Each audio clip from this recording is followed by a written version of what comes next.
bienvenue pour ce blitz commenté, niveau 1800, notre adversaire 1861. On va tenter une défense sicilienne ici. Alors, E4, E5, je savais même pas que ça existait. Non, je plaisante. Je pense que je dois jouer D5 ici. Étrange ici.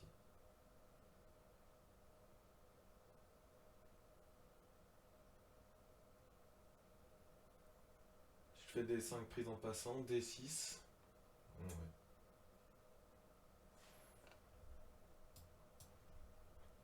Ça va peut-être transposer dans une française dans laquelle j'ai pas mon fou bloqué. Bon. Donc je sors mon fou au-delà de la chaîne de pions et puis je vais faire cavalier C6. Ok. On peut même pas faire fou B5 ici. Pouvoir jouer E6. Alors ça ressemble plutôt à une... On retrouve ça dans une défense scandinave. Sur la défense scandinave ici, sur E4, D5, de temps en temps, ceux qui ont peur un petit peu de la scandinave poussent E5. Et on se retrouve dans ce genre de position ici. Cavalier F3, donc ça va, c'est complètement naturel.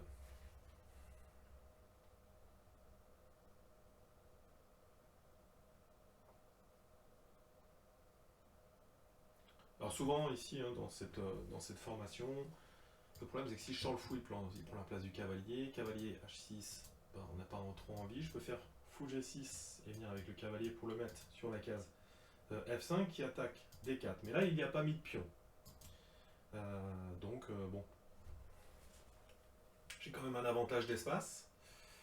Si je fais Dame C7 ici, il va mettre le fou en F4.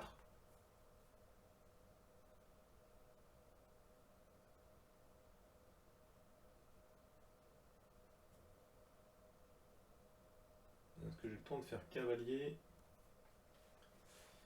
E7, cavalier G6. Je fasse attention ensuite à mon fou.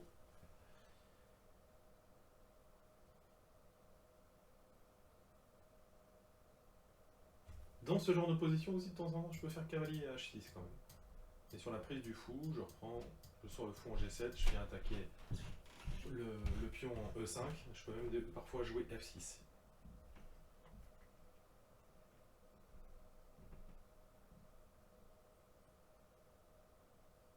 Dame C7, je pourrais prendre du cavalier B5 aussi, si c'est pas très grave.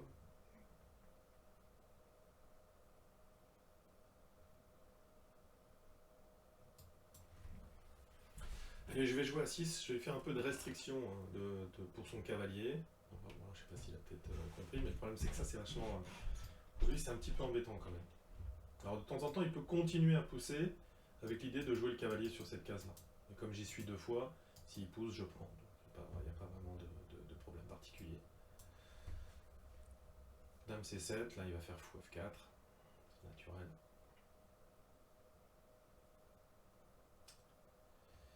Alors le problème c'est qu'il me donne un pion ici, peut-être qu'il a pensé qu'il pourrait me clouer, mais il peut pas parce que j'ai un échec intermédiaire.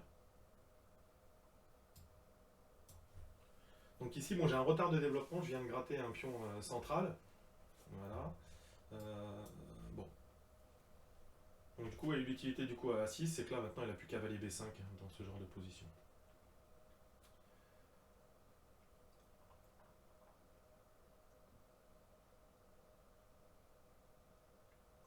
Dame D5 échec, ça servira à rien. Je ramène le roi en F1, je vois pas. Ensuite, madame elle va être un petit peu en danger. Donc je préfère la ramener en D7 ici. En C7, pardon. Avec l'idée, pour le coup, bah, j'aurai un développement sain. Il y a trop de coups de pion qui sont joués ici. Hein. Ça peut pas être bon ici. Bien sûr, il veut m'enfermer le fou, mais je peux même éventuellement jouer H5 ici avec le sacrifice du pion et d'ouvrir la colonne H.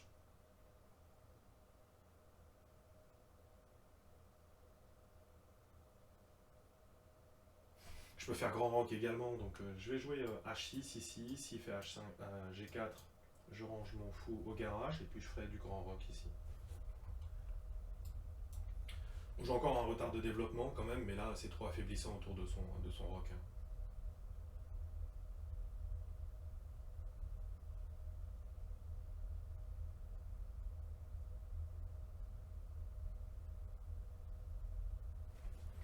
conception assez intéressante quand même, hein, de sa part. G5. De toute façon, dès qu'il y a une ouverture de la colonne H, bon, j'ai tout de suite l'avantage, ça c'est sûr. Et maintenant, on a plein de pions faibles quand même. Ok. Alors je pense que je peux prendre, hein. Dame prend, je fais une enfilade sur la dame. Encore un coup de pion joué sur la quatrième rangée ici, hein. Voilà, bon. Je pense qu'il y était pas, hein. Là, je pense que ça, il l'a pas vu. Peut-être qu'il pensait prendre sur G7. De toute façon, quand on respecte pas les principes du jeu, les principes fondamentaux du jeu, ça se passe toujours très très bien. Et on va regarder ce qui se passe tout de suite sur l'analyse. Ok, défense sicilienne, hein, notre adversaire, 1861, hein, donc c'est peut-être quelqu'un qui réfléchit beaucoup, donc qui compense on va dire ses errants stratégiques entre guillemets par du jeu tactique. Ici, voilà, ça peut difficilement être un bon coup. Alors, j'ai voulu retomber sur ce que je connaissais, D5, parce que je joue un petit peu la scandinave, la carocane, etc. Mais cavalier F6, je vous montre la variante proposée un petit peu par l'ordinateur. De toute manière, ici, il fallait jouer D5. Cavalier F3, cavalier H6, j'en ai parlé, fou F5. Donc voilà, dans cette position, pas de souci. Cavalier F3, fou F5, et on retombe sur des positions similaires. Sauf qu'ici, il a décidé de jouer le pion en D3, il bloque un peu son fou. Ici, c'est un peu plus judicieux de lutter contre la case D5 en clouant le cavalier sur C6. Donc je décide D5 de suite, cavalier F3, voilà, il bloque le pion, hein, c'est beaucoup plus... c'est C3 ici qu'il fallait jouer, et puis là on était dans une sorte voilà, de française, carocane, variante d'avance. F5, donc je peux sortir mon fou avant de jouer E6, donc je le fais. D3, voilà, ici dans ce genre de position, c'est plus, voilà, fou B5. Fou B5. Ici, je pense que j'aurais joué cavalier C6, même si ici, au final, c'est peut-être plus précis de jouer fou D7. J'aurais pas eu envie de jouer, en tous les cas, cavalier C6, prise. Voilà. Et les noirs, ici, les blancs tentent de jouer sur les pions doublés au centre, et mon fou qui est assez mal placé. D'ailleurs, il aurait pu en profiter plus que ce qu'il n'a fait. Cavalier C6, cavalier F3, E6, fou E2. Donc là, on voit, il a un petit développement resserré. A6, qui est finalement le premier coup de l'ordinateur ici. On vient, enfin c'est classique, on prend de l'espace un petit peu à l'aile dame. Il n'a pas envie, mais du coup, il fait concession d'une case. Je m'en suis pas servi ici. Dame C7. Donc, on vient attaquer deux fois le pion. Il a donné le pion au centre, mais mine de rien ici, j'aurais pu jouer F6 de toute manière et attaquer une troisième fois le pion central. Donc le pion tombait. Donc au final, petit roc était jouable ici. Je décide de prendre direct, de prendre le pion central. Et sur F5, bah là j'en ai discuté, j'avais pas envie de faire Dame D4 et pourtant c'était le meilleur coup. Effectivement, parce qu'en fait il a raté G4, moi aussi, même si le sacrifice de pièces semble intéressant. Mais ici, H1, et là on vient jouer H5. Donc on empêche G4, mon cavalier est bien positionné et madame finalement n'a pas vraiment de problème dans cette position. Sur Dame C7, il vient jouer H4, ça c'est trop affaiblissant, j'en ai parlé, mais effectivement ici ça posait problème parce que sur cavalier, sur fou G6, F5, eh bien je ne peux pas prendre parce que sinon il y a une deuxième fois, et puis ici il y a trois fois. Donc ici il faut partir pour un sacrifice de pièces. Fou D6,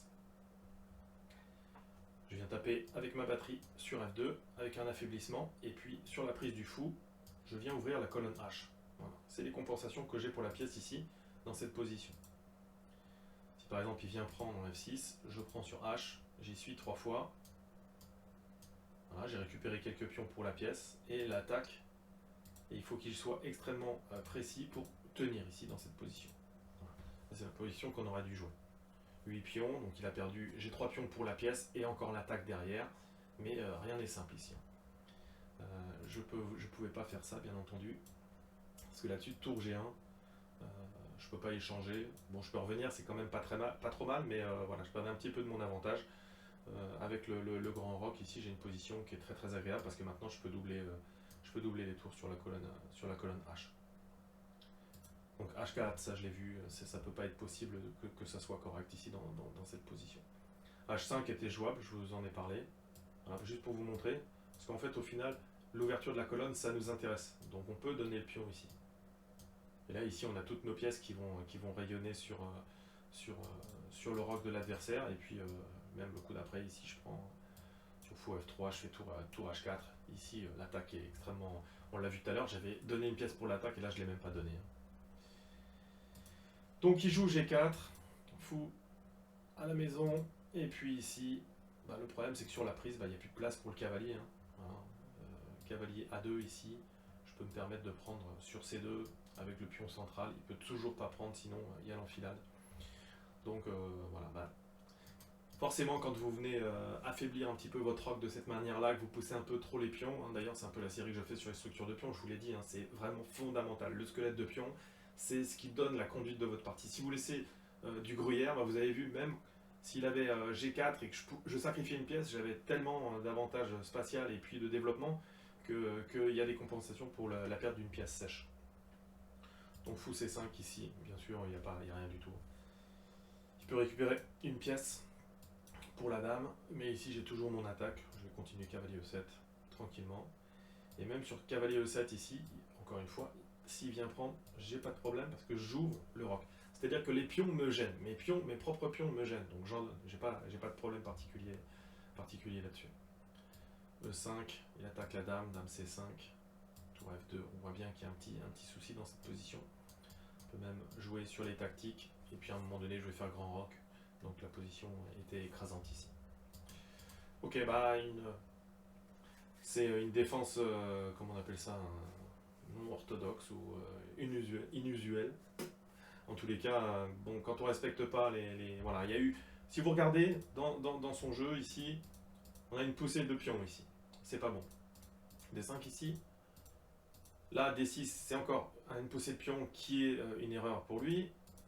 Ensuite, As, A4, on en a parlé, c'est encore une erreur. Ici, ça c'est le seul coup de pion qui était bon pour le coup.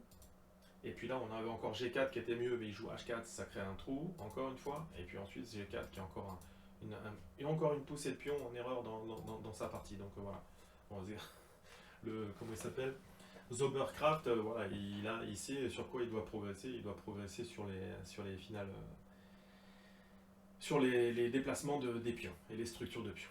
Donc je la mettrai niveau 1800, celle-ci, voilà, 1861, mais je ne peux pas la mettre en niveau 2000.